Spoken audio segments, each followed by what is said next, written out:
Oh my gosh, there's no way to say that title and it not be funny.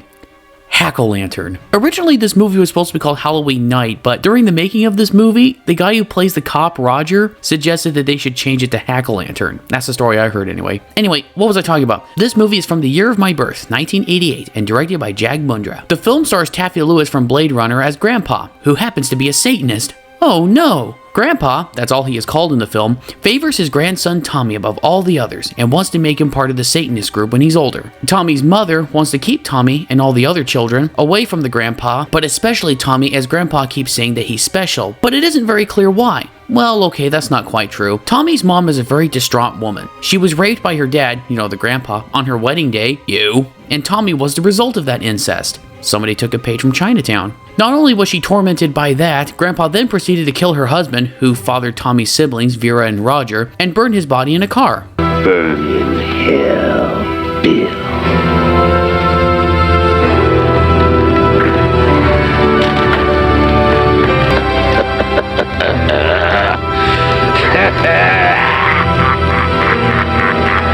As time has gone by, she has witnessed Grandpa gain more control over Tommy, and her other children have gone on to gain their own friends and loved ones, and she feels they are drifting apart as a result. So, major spoilers here, but who cares? The mom then goes on a quest to keep her children close to her by killing everyone who even gets remotely close to her children, but she especially wants to get revenge on her father.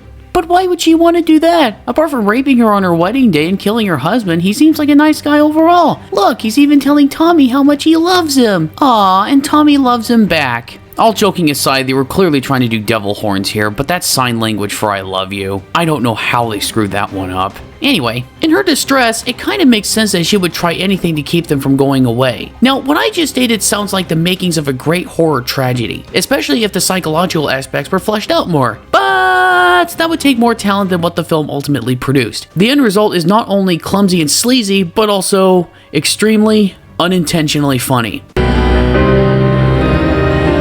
Christ, Tommy. Now I know why Mom's so worried about you spending time with Grandpa. First, there's the acting. It is uniformly terrible. Grandpa High Pike, actually that's the actor's name who plays Grandpa, literally his name is High Pike. His acting is really bad. He seems to put on different accents at different times, choose the scenery, and always just looks strange. His off-putting nature isn't even creepy when it needs to be. He just feels like a Looney Tunes villain that Bugs Bunny would outwit. All that aside, he's easily the best thing in the movie. Every time he showed up on screen, I jumped for joy. Happy Halloween, Tommy. Nothing can keep me from seeing you on this, the grandest day of the year. We don't like trespassers here. Tonight you will learn what power is. You will know your own strength. And as for you, sweetheart, if you know what's good for you, you'll get his little butt home, and I mean right now. You're gonna protect the town tonight. I'm gonna do my job.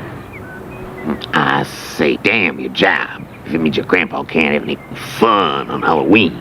That demands the sacrifice.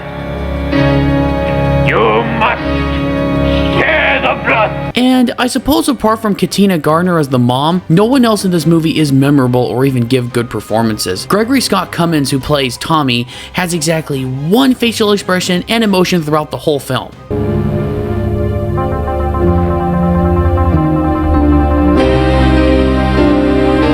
Well, except for here at the end, I suppose. Vera and her friend Beth have tons of scenes where they have terrible dialogue and behave strangely with each other. For instance, Beth pranks Vera while Vera is taking a bath, and Vera is comfortable being naked around her? Okay. I left my costume in your room. I am going as Princess Di. Di? You are gonna try to pass for royalty? You'll never know, I just might meet my Prince Charming. Then later on, Beth proceeds to take Vera to the very spot in a graveyard where she and Roger boinked because, ew. This, of course, was to show Vera discovering the body of her boyfriend killed and buried there earlier by the mom. Wait a minute, when the mom killed him earlier, that was a pretty deep grave, and yet they were able to pull him up quite easily. How does that work? Oh, speaking of Roger, there's not much to say about him. He's the bland, Manson All-American that Beth takes a liking to. I've never considered myself dead meat. Dead or alive, they all rise to it. My command. I have the power. It's so cold. Don't worry about that. I tend to warm up real quick. Oh, Roger is a cop, as I stated earlier, and he's looking after the town Halloween party. This is such a strange part of the film, and it, along with the character interactions and other scenes such as the satanic ritual that's in the film because boobs, this is one of the other scenes put into the movie to really pad the runtime. I'm assuming this party is for adults because there's a stripper who goes full nude at this party, and Roger does nothing. That's pretty freaking wild. And if that isn't enough, there's a stand-up comedian outside who delivers the worst jokes you have ever heard in your life. These jokes are so bad, they actually kind of make me laugh because of how much they bomb. Didn't you see the stripper in there? You should have seen her. She was great. She had like the biggest blue eyes you've ever seen. And boy, you know, she reminded me of one of those girls from the girly magazines. You ever see those girls? And the girl, like my favorite part in there is the naked girl. I love the naked girls. Seriously, have you guys ever laughed at a comedian bombing so hard? It's embarrassing. Oh, and then you turn the page and here she's getting all emotional on you. I just need a man who understands me.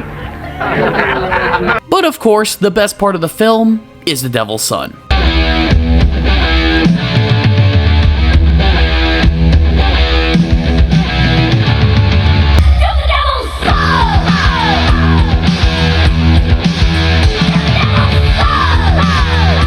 Tommy has a dream while listening to music that he's playing in a band.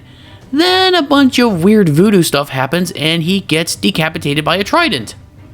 Okay, this scene is bonkers, comes out of nowhere, and apart from maybe telling Tommy that he belongs to Satan, a unique way of putting it, I'll say that, it doesn't really add much to the story. It looks cool though, and the song by D.C. LaCroix gets in your head and sticks there. Look, Hack-A-Lantern is not a good movie. It's a film that has a promising premise, but it's spoiled by amateurs who instead made it an unintentional comedy. While the film does have a good Halloween atmosphere and a few interesting moments, this movie is not even remotely scary.